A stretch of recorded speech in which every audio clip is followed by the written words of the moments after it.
Very good morning, students. How are you? I hope all of you will be fine. I am your science teacher and today I am going to teach you science of class 3rd. And today we continue chapter 9, soil. And today we discuss part 2nd. So first of all, you see in the book, this is your science book of class 3rd.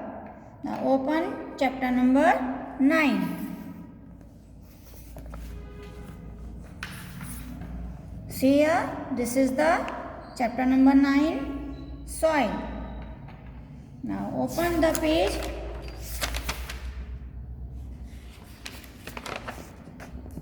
Page number 73.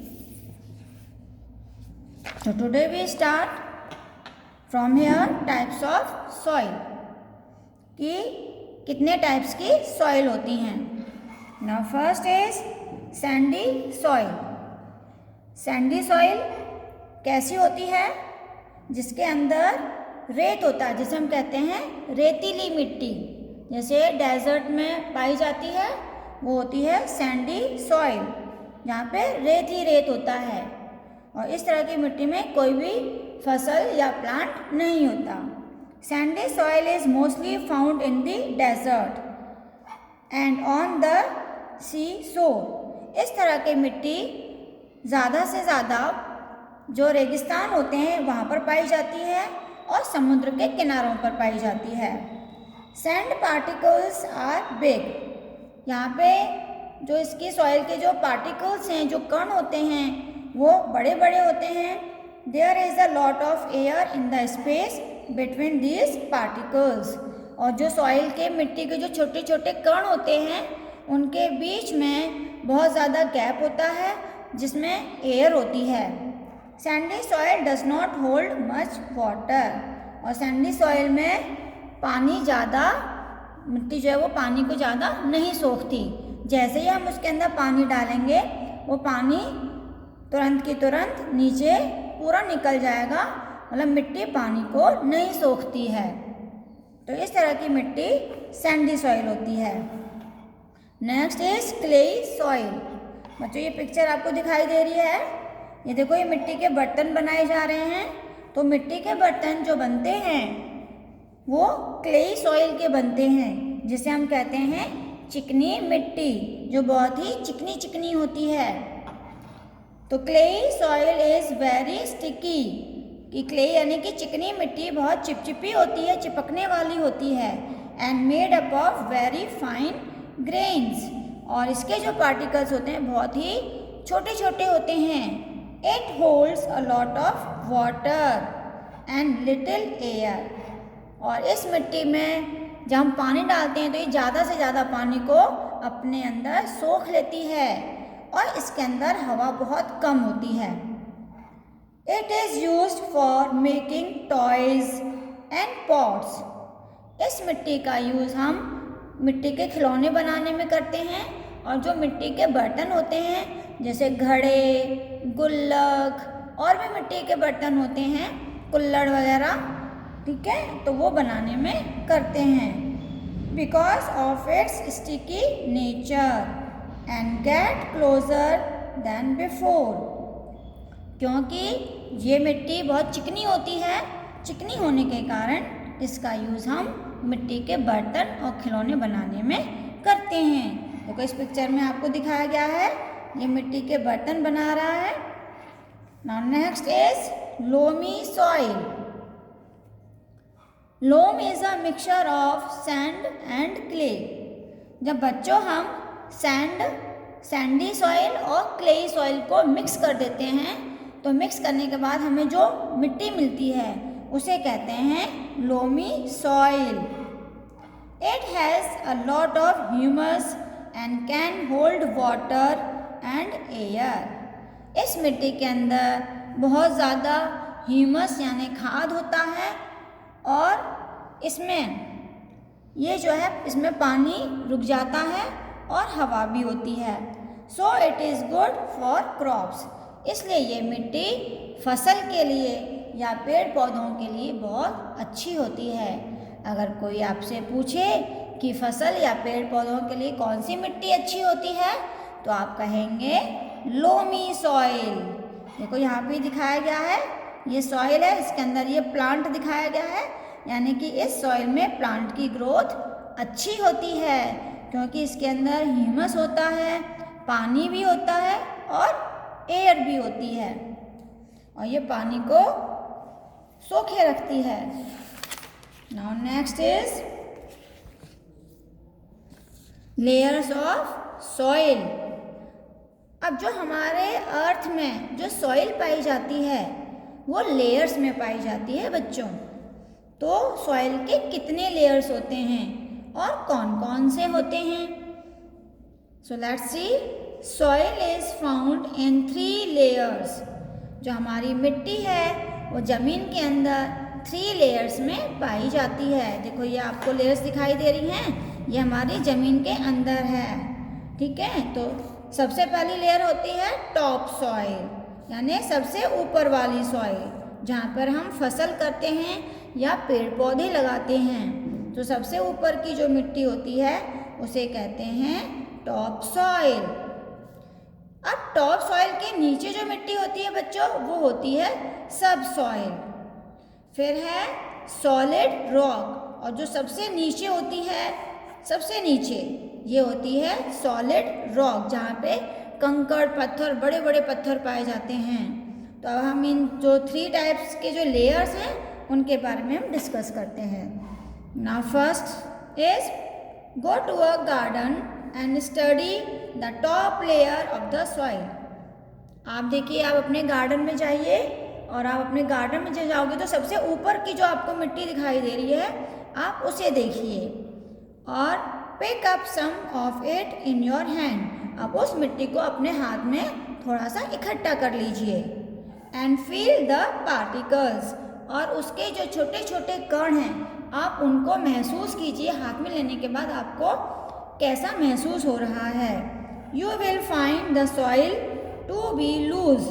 जब आप मिट्टी, ऊपर की मिट्टी लेते हो तो मिट्टी खिली खिली होती है, यानी कि ढीली होती है, ठोस नहीं होती है। And there may be roots of plant, और उस मिट्टी में प्लांट्स की जड़ होती हैं, रूट्स होती हैं। एंड ग्रास इन इट, और जो घास होती है वो भी मिट्टी के साथ आ जाती है। So this is called the top soil. इसलिए जो सबसे ऊपर की मिट्टी होती है उसे हम कहते हैं टॉप सॉइल, जो सबसे ऊपर दिखाई देती है। Next is now take a spade. अब हमने क्या किया, ऊपर से तो हमने मिट्टी ले ली, लेकिन अब उसके नीचे थोड़ी हाइट के बाद नीचे जब हम उसको गड्ढा खोदते हैं, जब आप गड्ढा खोदोगे थोड़ा सा गहरा, ज़मीन के अंदर जब हम थोड़ा गहरा गड्ढा खोदेंगे तो we will find closely packed soil with some pieces of rock. तो जो नीचे की मिट्टी है वो हमें थोड़ी ठोस दिखाई देगी। जब हम उसको हाथ में लेंगे तो वो ठोस दिखाई देगी और उसके अंदर छोटे छोटे कंकड़ पत्थर भी होते हैं।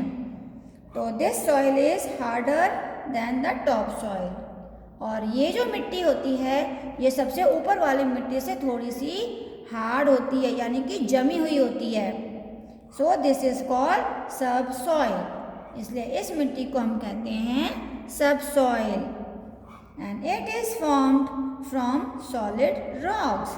और ये मिट्टी जो है सॉलिड रॉक से ही बनती है। और थर्ड है हमारी जो सबसे नीचे की लेयर होती है। On digging the land still further. अब हम उसी गड्ढे को और गहरा नीचे खोदेंगे तो आप क्या देखोगे, you will get soil which is harder than सब सॉइल। कि हमें उसके और नीचे की जो मिट्टी है वो जो हमें बीच में मिट्टी मिली थी सब सॉइल में उससे भी ज़्यादा हार्ड है, यानी कि ठोस है। So this layer is called solid rock. और उसके अंदर पत्थर भी होते हैं छोटे छोटे, तो इसलिए हम इस लेयर को क्या कहते हैं, सॉलिड रॉक। तो इस तरह से सॉइल के कितने लेयर्स होते हैं बच्चों, 3 लेयर्स। तो फर्स्ट होता है, सबसे ऊपर का होता है टॉप सॉइल, फिर उसके नीचे बीच में होता है सब सॉइल, फिर सबसे नीचे होता है सॉलिड रॉक। ना अब डिस्कस हम करेंगे यूजेस ऑफ सॉइल, कि सॉइल का यूज़ हम कहाँ करते हैं, कहाँ पे सॉइल यूज़ की जाती है। तो soil is useful in many ways. Soil का यूज़ हम अलग अलग तरह से करते हैं। सबसे पहले हम देखो कैसे करेंगे। All plants grow in soil. सभी पेड़ पौधे मिट्टी में बढ़ते हैं। Soil contains water and minerals that plant need for their growth. अब मिट्टी के अंदर पानी होता है और मिनरल्स यानी पोषक तत्व होते हैं जो प्लांट की ग्रोथ के लिए ज़रूरी होते हैं। प्लांट को बढ़ने के लिए इनकी ज़रूरत होती है। इमेजिन, जरा सोचिए, if there was no soil, अगर मिट्टी नहीं होगी तो there would be no plants, तो कोई पेड़ पौधे भी नहीं होंगे। And we would have no food, और बच्चों जब पेड़ पौधे ही नहीं होंगे तो हमें खाने के लिए जो हम ये फूड पकाते हैं कहाँ से आएगा। गेहूँ कहाँ से आएंगे, दाल कहाँ से आएगी, सब्जियाँ, फ्रूट्स, ये सब चीज़ें हमें कहाँ से मिलेंगी। कुछ भी नहीं हमें मिल पाएगा, तो हमें कोई फूड नहीं मिलेगा बिना प्लांट के। इसलिए सॉइल जो है प्लांट के लिए बहुत ज़रूरी होती है। नेक्स्ट है soil is home to many animals. Soil, मिट्टी जो है वो बहुत सारे जानवरों का घर है, क्योंकि मिट्टी के अंदर जो छोटे छोटे कीड़े मकोड़े होते हैं वो मिट्टी के अंदर अपना घर बना के रहते हैं। अब जैसे कौन कौन रहता है मिट्टी में, आंट यानी चींटियाँ। चींटियाँ मिट्टी में ही तो अपना घर बना लेती हैं। स्नेल्स जो छोटे छोटे कीड़े होते हैं, अर्थवॉर्म्स केंचुए, एंड मैनी अदर एनिमल्स, और भी जानवर होते हैं छोटे छोटे जो मिट्टी में रहते हैं। Earthworms are very useful for farmers, और इनमें से जो केंचुए होते हैं यानी कि अर्थवॉर्म्स, ये किसानों के लिए सबसे ज़्यादा ही यूज़फुल होते हैं, क्योंकि अर्थवॉर्म मिट्टी को ढीला बना कर रखते हैं, सॉफ्ट बना के रखते हैं, और जब मिट्टी सॉफ्ट होती है तो प्लांट की जो रूट्स होती हैं वो इजीली नीचे मिट्टी के अंदर चली जाती हैं।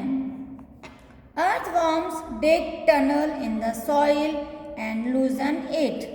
जैसा कि मैंने अभी आपको बताया कि अर्थवॉर्म्स होते हैं वो मिट्टी के अंदर जब चलते हैं तो वो एक गुफा सी ऊपर मिट्टी को ऊपर नीचे कर देते हैं, जिससे मिट्टी लूज हो जाती है।